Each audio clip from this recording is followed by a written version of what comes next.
Перед нами, в нас, через нас, за нами, над і під нами, по нас, скрізь по всі віки було, є і буде життя. Є воно в пилині, є в каплині, є й в іскрі.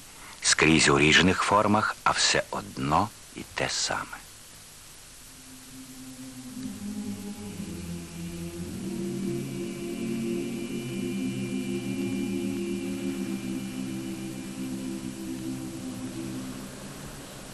Все одно і те саме. Ви були оптимістом, Іларіоне Семеновичу, і залишились легендою Львова, драматичною його легендою.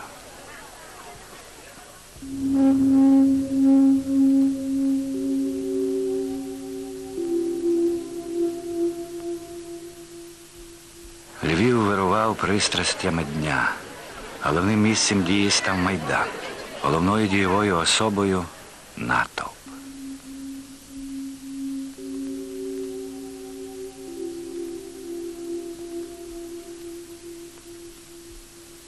Саме тут, де панують загали і галас, починаєш думати про особистість, її роль у житті суспільства, її долю.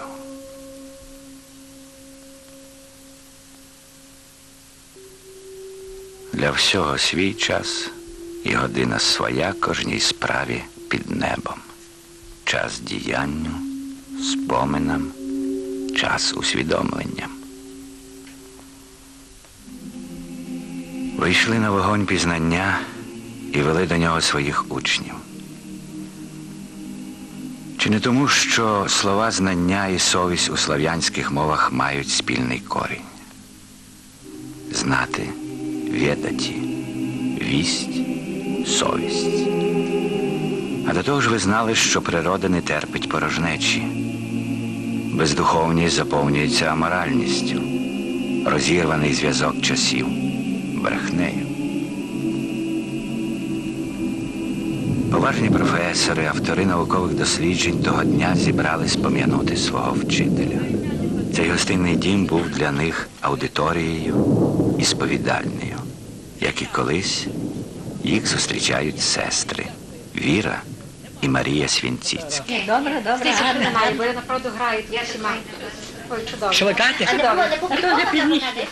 Ні, не публіковано. А це із сином сиділо тут в саду. О, такого ми пам'ятаємо. Ось о, я сижу, мій син, тут в садочку. Легко пізнати, а вас досить важко. Так, це треба якось. А бачите, а я навіть про ці забув. Бачите, тут вже була мова про те, що він справді був такий багатогранний. І де література південних слов'ян, а українське мистецтво, літературознавство, мовознавство, російська література, палеографія, що як то можна, одна людина не може глибоко все це досліджувати. І Іларіона Семеновича запитувала, каже, ну як ви могли стільки всього зробити і залишити такі серйозні сліди?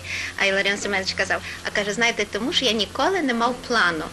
Як в мене визрівала якась ідея, в мене визрівала якась думка, то я все кидав і саме її опрацьовував і все інше. Це одна така риса. Друга, я пам'ятаю, пішли ми на прохід з ним по Львову і зайшли тут, де колишнє товариство Шевченка було, там, де жили всі наші видатні діячі, і там дітки грались, і назбирали пір'я.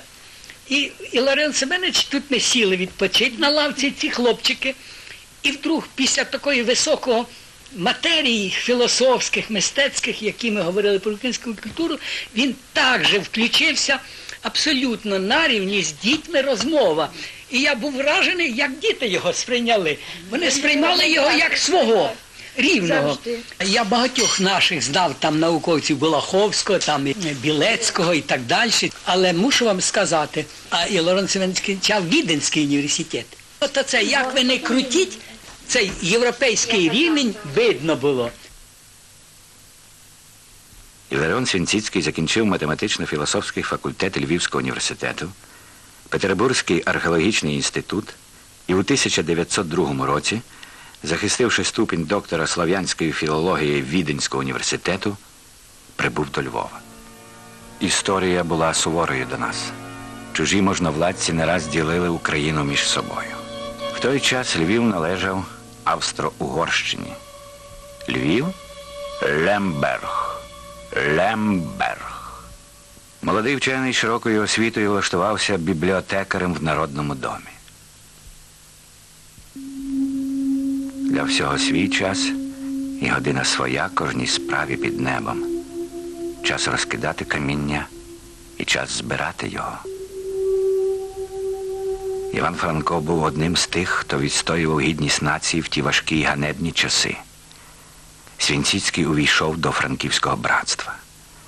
Такий працівник був непотрібний москвофілам з Народного дому. І він залишається без роботи.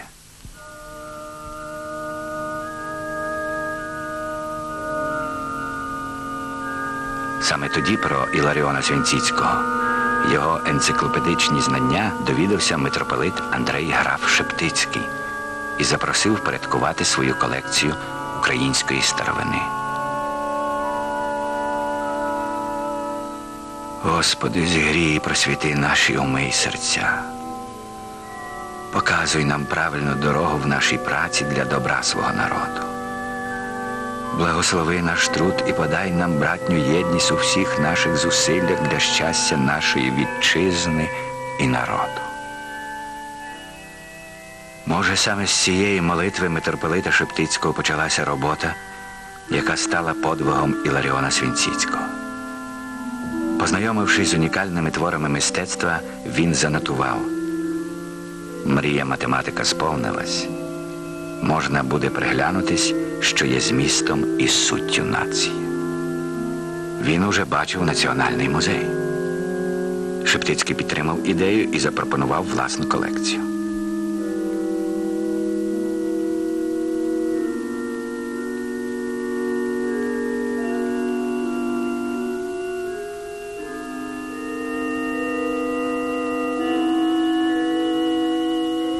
Почалися мандри Свінціцького у пошуках нових скарбів. Лише за один 1905 рік він обійшов 60 сіл Бойківщини і Лемківщини. Про ті пошуки згадує колишній працівник музею, нині протопресвітер Української автокефальної церкви Володимир Ярема. З іконами люди були би, може, не вміли обходитися. В кращому разі десь там їх вішали на боці, в гіршому разі вішали от під такими галеріями на дворі, хоч то ніби дощ не падав на них, але вітер і сніг закурював, і вони потім нищилися, ті ікони. Ще й донині можна побачити ікони. А найбільше звичай був такий: раз то старе, а то освячене, значить, то треба спалити, щоб то ніхто потім того не зневажав. І отак багато ікон дуже цінних попалили. Ікони-примітиви, знайдені в сільських церквах, полонили його вмінням народних художників передати ото біблійне «І сказав Бог». Створімо людину за образом нашим, за подобою нашою. Тому й звернув увагу Свінціцький на те, що ікони показують святих приземистими, кремезними фігурами, з якими так часто зустрічаємо серед нашого селянства.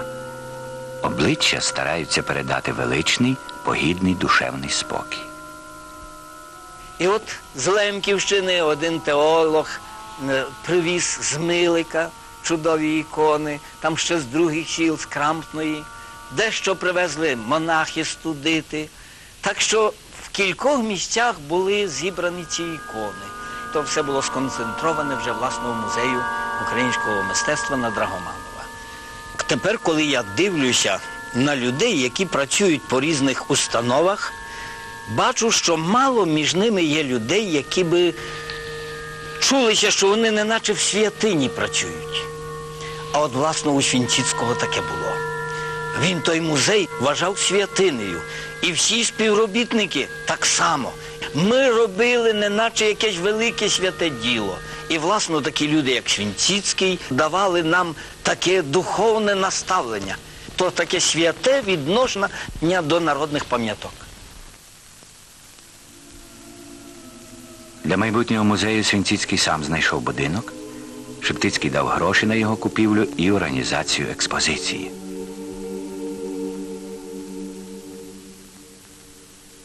у 1913 році відкрито Національний музей у Львові.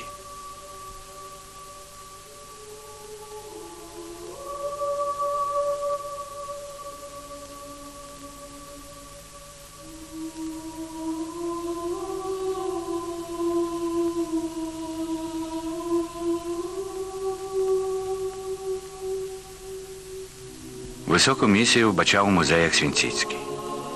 Уважний видець пізнає тисячі зв'язків, якими лучиться людина зі Всесвітом, як його атом, та одночасно бачить силу розуму людини над цією безконечністю.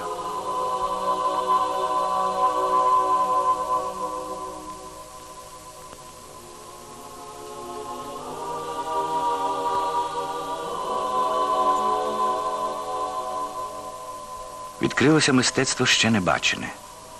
Воно викликало гордість за творчий хист свого народу, його давню високу культуру. Зі скарбами відділу стародруків і рукописів можуть суперничати лише зібрання славістики Петербурга і Москви. Іларіон Свінціцький створив цю бібліотеку в Національному музеї. Тут любив працювати Іван Франко. Сюди приїздять вчені з усього світу. Латинський ірмологіон, тобто ноти для співу, написаний у XVIII столітті.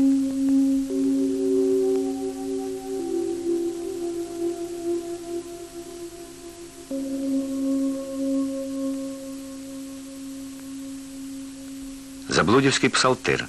У всьому світі збереглось лише 3 примірники. Один з них тут, у Львові.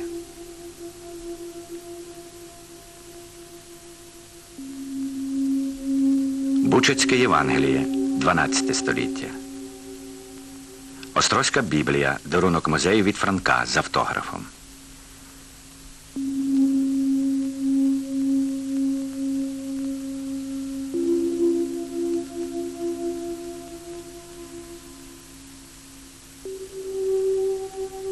Якимось таємничим відчуттям віднайшов Свінціцький в обкладинках старих книжок ці клаптики кириличних пергаменів. Дослідив, розшифрував і довів, що це рукописи 12-14 віків, які донесли до нас правильне, найстарше східнослав'янське письмо. Щоб духовний досвід поколінь не втрачався, Іларіон Семенович організовує видавничу діяльність музею. Його авторитет мистецтвознавця був незаперечний. У слав'янському світі він один з провідних учених. Учасник міжнародних конгресів у Празі, Варшаві, Софії, Римі, Стокгольмі, Білграді. І гордість львів'ян. Поважний директор Національного музею, викладач університету. Ще один кульбіт історії. 1919 рік. Львов єст польське місто. Студентів і викладачів українців звільняють з університету. Для підготовки національних кадрів науковці Львова створюють таємний університет. Незважаючи на переслідування, арешти, постійно діють в конспіративних умовах всі його 65 кафедр. Свінціцький проводить заняття в музеї. Побувавши на його лекції, студент-медик Юліан Редько, нині професор, доктор наук, залишив медицину і став філологом. Моїм опонентом був Іларіон Семенович. Ну і накинувся на мене надзвичайно гостро. Що ви тут такі дурниці понаписували? Як ви можете написати про Миколу Вороного, назвати його буржуазним націоналістом і так далі? Я виправдовуюся, кажу, я сам знаю, що це абсурд, що це дурниця. Ну, але ж, значить, так прийнято, і я не можу писати щось таке, що суперечить загальному настрою, атмосфері, яка панує. Ні, абсолютно, нічого, викиньте це. Ну, а я таке не викинув. Таке я не викинув, бо знав, що треба говорити так, як тоді прийнято, а не так, як воно є. Іларіон Семенович виховував у своїх учнях свободу писати і думати у згоді зі своєю совістю. Було в той час, коли я вибрала тему дисертації, вибрала її повні самостійно. Це була Закарпатська Україна в творчості Івана Ольбрахта. У зв'язку з тим, що Ольбрахт у 29-му році вийшов з партії, і саме ця творчість закарпатська припадає на період пізніший, мені нарадили писати цю тему. Я мала необережність, це було безтактно з мого боку, показати цього листа Іларіону Семеновичу. І ось вперше в житті Іларіон Семенович, який був завжди зі мною дуже ласкавим, мене вилаяв. І так добренько вилаяв. І зводилася наука до того, що науковець повинен бути сміливою людиною. Він повинен мати свій хребет. Він не повинен оглядатись наліво-направо, хто що скаже про його роботу, про його тему. Бо інакше він нічого не досягне. Оцю науку я запам'ятала на все життя.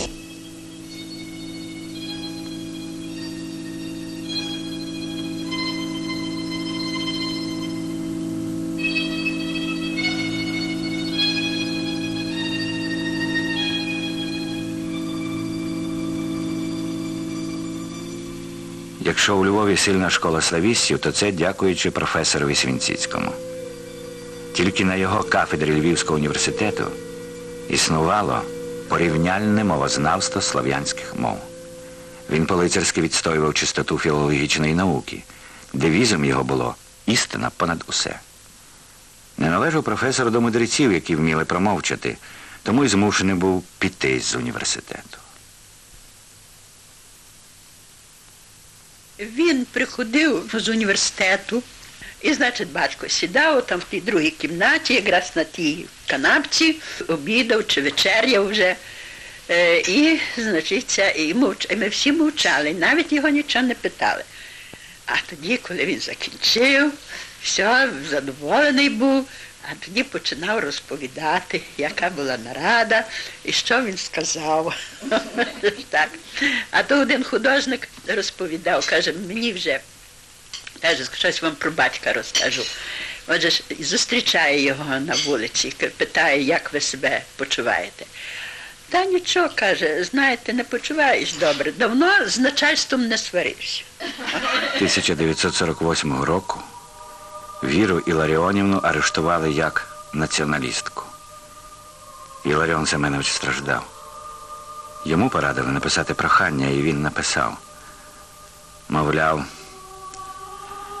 не варто відривати від наукової роботи Віру Свінціцьку, яка досліджує творчість маловідомого українського іконописця Івана Рудковича.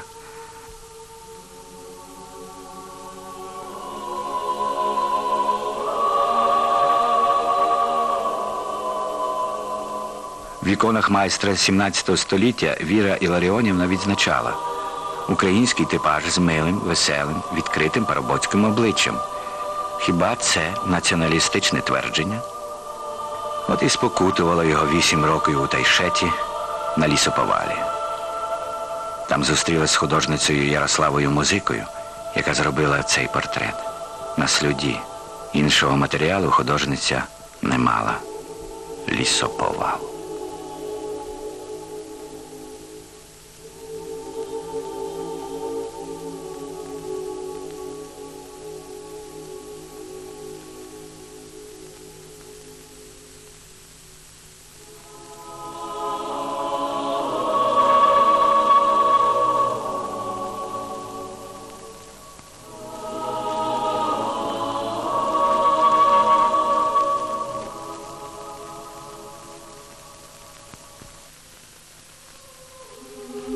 Для всього свій час і своя година кожній справі під небом.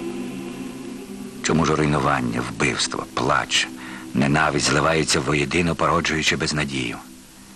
Але не у Свінціцького. В його роботі не було перерв. Він твердив, від того, як ми збережемо свою національну культуру, залежить наша доля. Чим він незвичайний, Іларіон Семенович? Організувати, власне, такий музей, не церковний музей, а національний музей з таким розмахом не міг би ніхто. Він був невисокого росту, але незвичайно великої сили духа. незвичайно великої сили знань. І в зв'язку з тим, можливо, тому ще його належно не оцінили, що важко дивитися на таку висоту знизу. Він перший про це сказав, що не виключена велика трагедія інтелігенції. Можливо, збагнувши глибину цієї трагедії заздалегідь, він особливо активно взявся до організації інтелігентського руху в Галичині. І те, що було зроблено Національним музеєм, те, що було зроблено Іларіоном Семеновичем як викладачем дуже багатьох дисциплін таємного університету, з великим ризиком для свого життя, для своєї кар'єри. Він робив все можливе, щоб виховати українські кадри інтелігенції. Він розумів, що якщо нація втратить 50 провідних інтелігентів, вона цофнеться на 200 років назад. Але ж ми втратили не 50 інтелігентів, ми втратили мільйони. Коли вже мені пощастило попасти до нього в аспірантуру, я почувала себе щасливою. Потім навчалася, але недовго. В січні 50-го року мене було арештовано. Він переживав за мене, звичайно, і він писав протести проти мого арешту. Він просив звільнити мене і аргументував. Чому? Що це аспірантка, і там всякі мої дані, і всі мої доповіді в минулому і так далі.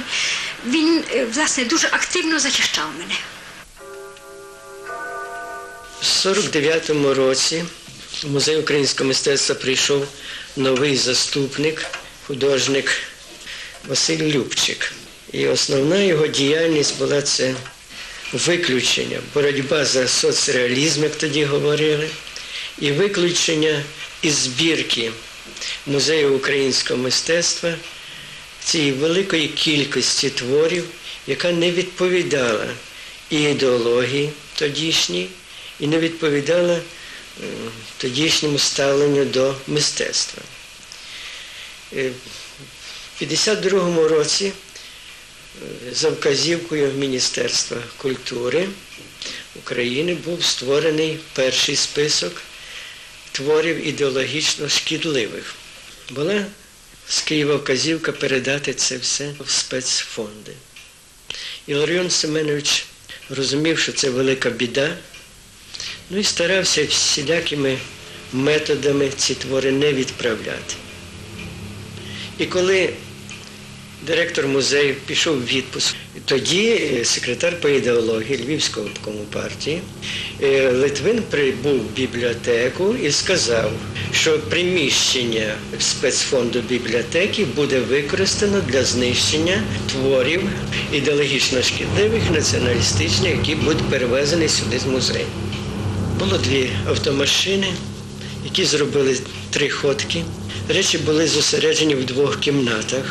Через деякий час вони були знищені. Виходить, що знищили велику спадщину пейзажів Холодного, творів Сосенка. Натюрморти навіть підлягали знищенню.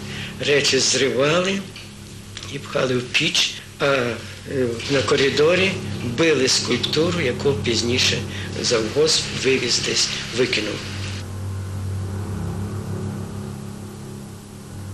Молоток трощив бюст Шевченка, робота всесвітньо відомого Олександра Архипенка і його вишукану «Ма». Фонди академічної бібліотеки стали катівною для творів Бичука, Нарбута, Новаківського, Труша, Кульчицької, Кричевського, Куриласа, Музики, Монастирського. Загинуло 1842 мистецькі твори.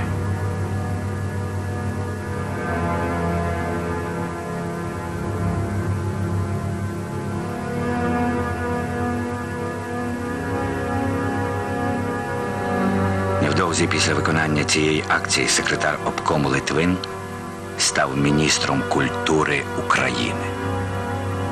Іларіона Свінціцького звільнили з посади директора музею, а фонди, 4000 ікон, вивезли до занедбаного приміщення Вірменського собору.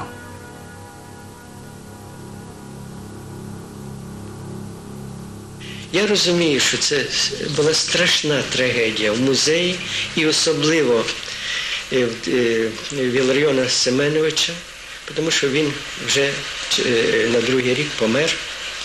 Думаю, що це вплинуло на його здоров'я катастрофічно. Що це було і причиною смерті. Ми зайшли, і він пізнав мене відразу, хоч не бачив майже 7 років.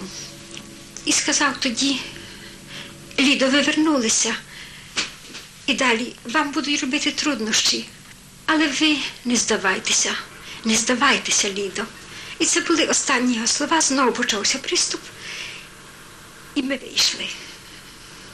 І так вони звучали мені весь час ті слова, як заповіт. Прости нас, Богородице. Забули ми, що сонце бачить і земля чує, коли допускали нищення і не каялись перед Творцем.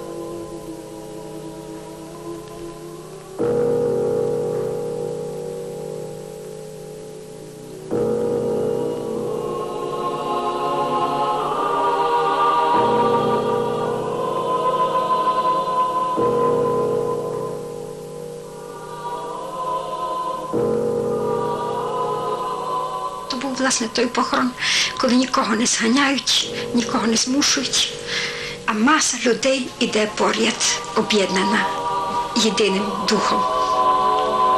І поховали в сімейному гробі. Там написали по-грецькому: «Смерть – найкращий лікар всіх хвороб». За людину, яка була колись між нами, і яка залишила нам прекрасну і наукову, і моральну, і патріотичну спадщину, за те, щоб і в дальнішому ми не тільки пам'ятали, не тільки зверталися до того, до чого він нас вчив, яку візію створював, але щоб ми і продовжували те, що розпочав Іларіон Семенович, піднімаючи чарку і прошу випити. Для всього свій час і година своя кожній справі під небом. Час шукати і час знаходити. Час мовчати і час говорити. Час руйнувати і час творити.